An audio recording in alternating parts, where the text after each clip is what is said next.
Hello, good morning सगळ्यांना. तर आज गावाकडचा ना शेवटचा दिवस होता. महालक्ष्मी कालच उठल्या होत्या. आपण आज एक दिवस थांबलो होतो आम्ही एक्स्ट्रा. त्याच्यानंतर मग मी लगेच सकाळी लवकर उठून रांगोळी वगैरे काढून घेतली आणि दिवसभर मुलांनी सायकल वगैरे खेळली, एन्जॉय केला तिथं. त्याच्यानंतर दुपारच्या वेळेला लगेच म्हटलं गणपती बाप्पासाठी मोदक बनवावा.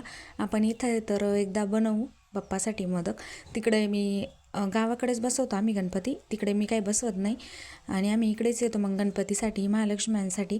त्याच्यानंतर मग मी छान उकडीचे मोदक बनवून घेतले. गावाकडं एवढं काही अवेलेबल पण नव्हतं, त्याच्यामुळे मी हे रेशनचेच तांदूळ भिजवून मग त्याचे उकड तयार करून घेतली होती. त्याचेच हे मोदक बनवलेले होते.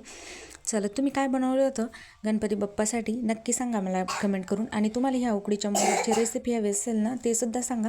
त्याच्यानंतर इकडं लगेच गणपती बाप्पाची आरती तयार करून घेतली, नैवेद्य दाखवून घेतला.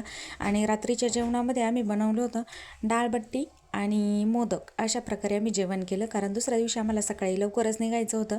चला, कसा वाटला तुम्हाला व्हिडिओ नक्की सांगा मला कमेंट करून. चला, आता उद्या भेटूया आपण दुसऱ्या ब्लॉगमध्ये. चला, बाय.